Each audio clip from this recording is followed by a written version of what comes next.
Hello. The door is open. I'm already filming. Pauline, how are you? Fantastic. Are you excited for the first day of Yes. filming? Yes. Great, let's get started.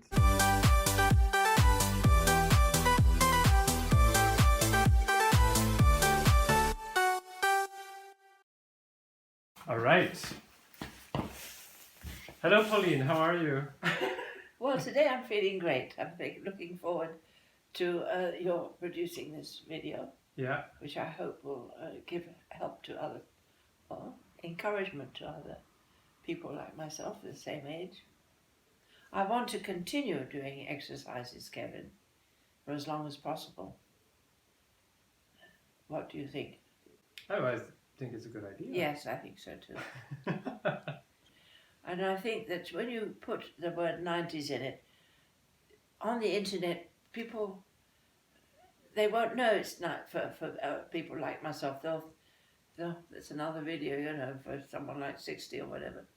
But we should sort of clarify that you're quite a vivacious 92. I think no, because then people will expect me all sorts of things. And so I'm now galvanized. Do you know where the word galvanized comes from?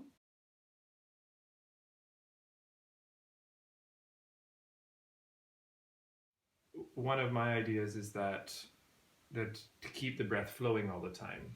And not stop, because the thing I used to do, Kevin, before you taught me, I used to stop breathing. I would stop breathing as I bent down to tie my shoes up.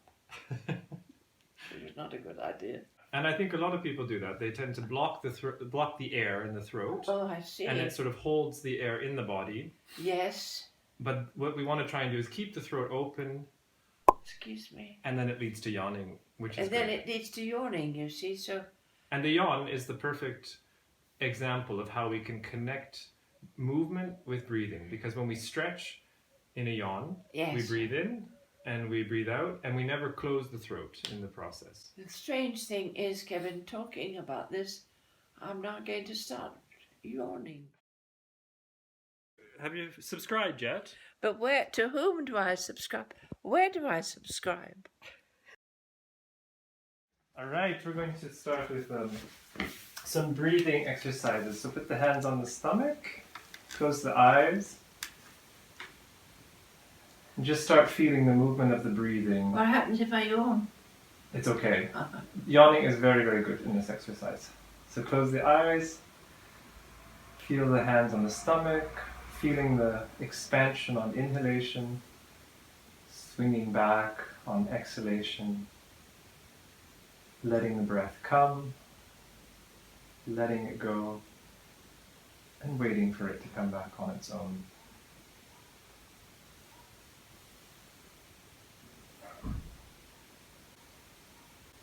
And then bring the hands to the sides. Same thing, just feeling the relationship of movement in the torso with the breathing. Letting the breath come, letting it go, and waiting for it to come back on its own.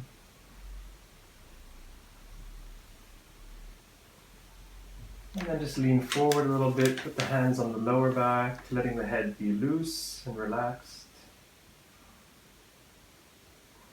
Also taking a moment to compare, where do you feel a little bit less movement, where do you feel more movement.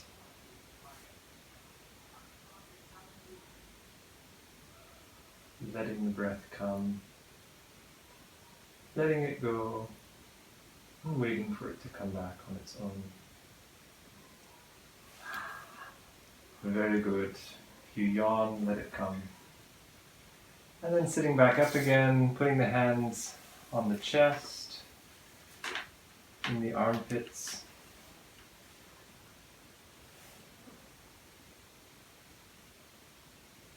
And using these hands, they're there to invite breath movement. But don't feel you have to work, it's just allowing the breath, observing the breathing, observing the moving that's connected with the breathing in your torso.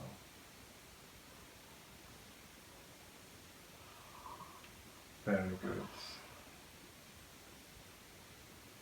And then you just lean forward slightly. I'm going to come here and put my hands, just let your hands rest on your legs. And I'm just going to put my hands on your upper back.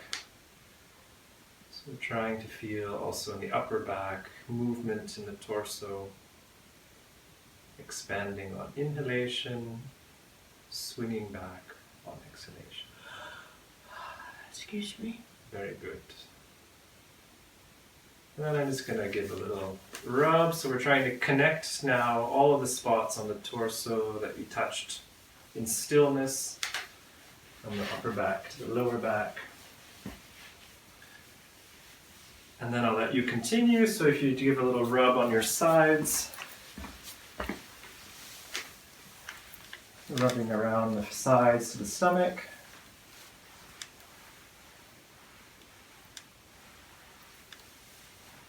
And rubbing the stomach.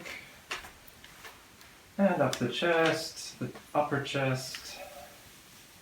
Waking up the torso. Inviting deep, big breaths. It's okay to sleep. It's absolutely okay to yawn. And then just let the hands rest next to the body, bringing your awareness back to the breathing, letting the breath come, letting it go, and waiting for it to come back on its own.